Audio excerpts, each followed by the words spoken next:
नमस्कार, primes TV देख रहे हैं आप। आपके साथ मैं हूं पूनम। चलिए रुक करते हैं खबरों का।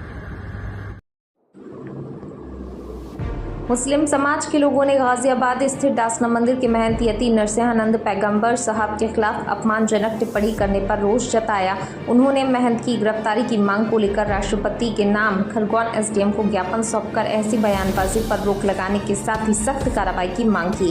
सोमवार दोपहर कलेक्ट्रेट पहुंचे समाज के लोगों ने स्वामी यती नरसिंहानंद को गिरफ्तार करने की मांग की। उन्होंने कहा कि पैगंबर साहब की शान में गुस्ताखी असहनीय है। इस तरह के बयान से न केवल धार्मिक भावनाओं को ठेस पहुंचती है बल्कि समाज में अशांति फैलाने का काम भी करते हैं। ये नाकाबिले बर्दाश्त है। अपने आप को चमकाने और लोगों की नज़रों में आने के लिए किसी भी धर्म के ऊपर आपत्तिजनक टिप्पणी करना गलत है। इसके खिलाफ भी एक कानून बनना चाहिए ताकि इस तरह कोई भी व्यक्ति किसी भी धर्म पर आपत्तिजनक टिप्पणी ना कर सके। ऐसे लोगों के खिलाफ कठोर कार्रवाई करते हुए सख्त सजा का प्रावधान किए जाने की मांग की। इस दौरान बड़ी संख्या में समाजजन मौजूद थे। बिस्मिल्लाहिर्रहमानिर्रहीम। ज्ञापन इसलिए दिया गया है कि जो अभी हाल ही में अल्लाह के नबी सल्लल्लाहु अलैहि वसल्लम की शान अक़दस में गुस्ताखी की है यती नरसिंहानंद ने मुजफ्फराबाद में, उस ताल्लुक से यहाँ पर ज्ञापन दिया गया है। और उस ज्ञापन के अंदर ये तमाम बातें लिखी गई है कि हमारे हिंदुस्तान के अंदर एकता, इत्तिहाद, इत्तिफाक बरकरार रहे। ये इस तरीके की बयानबाजी जो होती है इससे इत्तिहाद ख़त्म होता है, मुल्क के अंदर यकतानियत ख़त्म होती है और एक दूसरे से वाद विवाद बढ़ते रहता है। और दूसरी बात ये भी लिखी है उसके अंदर कि मज़हब इस्लाम तमाम मज़ाहिब के मानने वाले को इज़्ज़त देता है, एहतराम देता है। तो अगर आप भी अपने मज़हब को मानते हैं तो उनको चाहिए कि मज़हब इस्लाम के जो पैरोकार हैं, उनके जो पैगंबर हैं, उनकी शान में कोई ऐसी गुस्ताखी ना करे।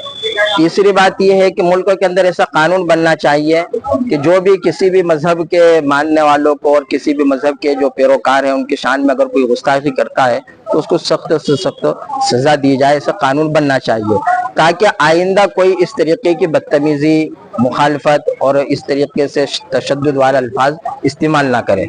इस तरीके से इन तमाम चीज़ों को बयान करने के लिए और इन तमाम चीज़ों के ताल्लुक से आगाह करने के लिए यहाँ पर हमने आवेदन दिया है।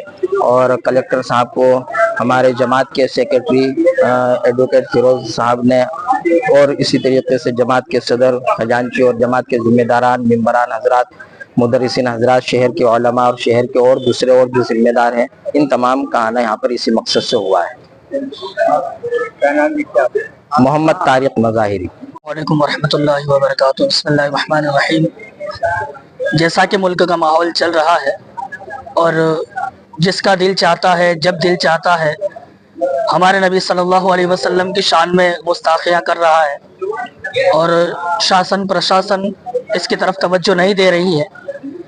मैं बताना ये चाहता हूँ कि हम इस मुल्क के मुसलमान आज भी अल्हम्दुलिल्लाह इस देश के संविधान पर पूरी तरीके से भरोसा करते हैं और हमारा ये ज्ञापन देना इसीलिए है ताकि हम इस मुल्क में अमन व अमान, शांति बनाए रखें। क्योंकि हम नहीं चाहते हैं कि किसी विशेष व्यक्ति की वजह से जो आपस में भाईचारा है और जो आपस में मोहब्बतें हमारे बनी हुई है सभी धर्म के मज़ाहिब के लोगों से, वो किसी एक व्यक्ति की वजह से या कुछ ऐसे नफरती लोग जो लोगों में नाइत्तेफाकियाँ डाल रहे हैं और पैगंबर सल्लल्लाहु अलैहि वसल्लम के शान में गुस्ताखियाँ करके लोगों को, मुसलमानों को भड़काने की कोशिश कर रहे हैं।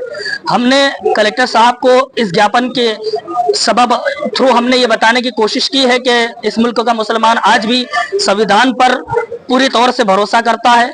हम अपनी जानिब से पूरा सब्र का मुजाहिरा कर रहे हैं और हम अपनी जानिब से जो भी बन सकता है वो करने की कोशिश कर रहे हैं जिसमें मुल्क की तरक्की हो और मुल्क में भाईचारा बना रहे और इसी तरीके से देश की अर्थव्यवस्था भी बनी रहे।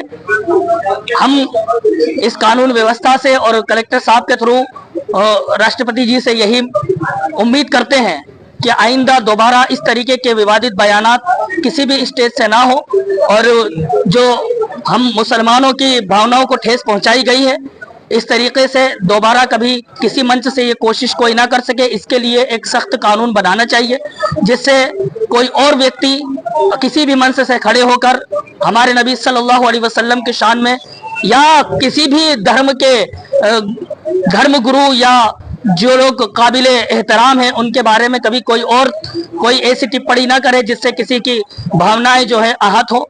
हम माननीय कलेक्टर महोदय से यही गुजारिश करते हैं कि हमारे इस ज्ञापन को संगीन रूप से ले ताकि हम मुसलमानों को कुछ दिली सुकून और राहत महसूस हो। गुलाम फरीद।